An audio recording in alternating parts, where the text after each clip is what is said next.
When I think about the cost of water, and I think it's a great question because we've undervalued it for so long in Colorado. It's just been a resource we treat it as plentiful, but it really is scarce. It's a resource that people take for granted because we turn on our taps and it's there. But when you're in a municipality or in a water district, you realize what it takes to get that water turned on and that it is a finite resource. And that finite resource that we are now starting to see in the arid desert that we live in is reflecting in the cost of water. An enigma to me has always been the cost to use water in the state of Colorado is relatively inexpensive, but the cost to acquire water is very expensive.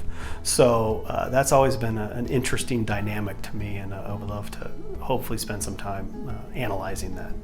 So when I like to illustrate for people the real value of water, I like to say, think about anything other than water, and then what's its value, and what would its value be without water?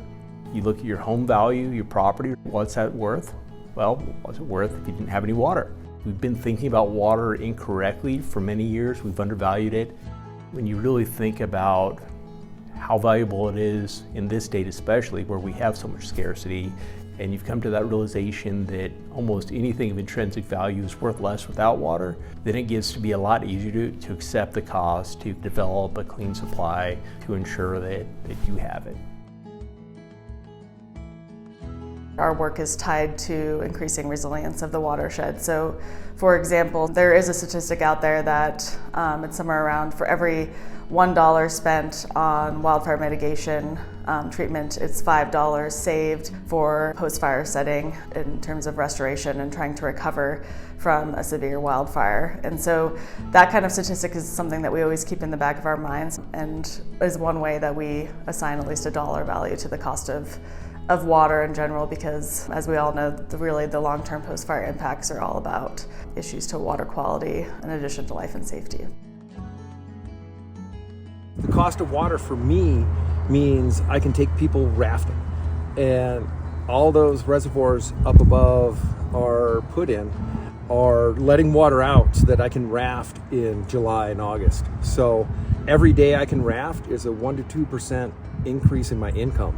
So rather monumental having those reservoirs up there so that we can still raft and take people down and enjoy a wild and scenic river is pretty spectacular. So it's pretty easy to put a number on that. It's huge.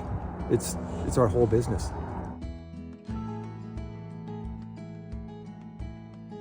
There's a lot of local food chain that needs to be sustained. So the cost of that is intensely high. Farms everywhere, but especially farms here, are challenged with do more with less. Grow more food with less land, grow higher yields with less water, or grow higher quality crops with less quality water. If you were to say, calculate the cost of that water, I would say you'd need a pretty big calculator. I think farms provide a huge service for water, especially for clean water.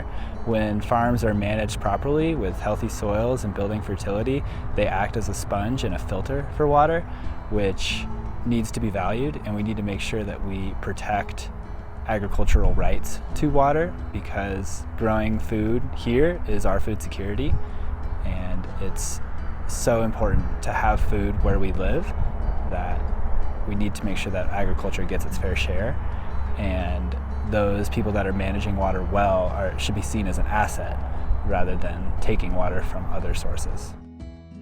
Cost of water for me pretty quickly translate to the value of water, and not just the monetary value of water, but how we relate as individuals to this resource. I think there's a recognition collectively in that we need to find ways to connect individuals to the resource in a way that feels personal to them, because you don't engage or you won't protect something that you don't care about, that you don't value at a personal level. You need to have a sense of personal connection to something to want to engage in it or in the conversation about it, or to want to take actions to protect it. So developing an awareness among our population as to what value that resource brings to their lives in many different ways, I think is critically important. Unfortunately, we can't just make more water. There's the sources that it comes from, the shares that it comes from, and we have to start to be a little bit more unique in this region of realizing we are in a desert. We can't just water all of our grasses. We have to be able to conserve, and that's not going to change the price of water, but it will at least allow that price of water to stretch farther.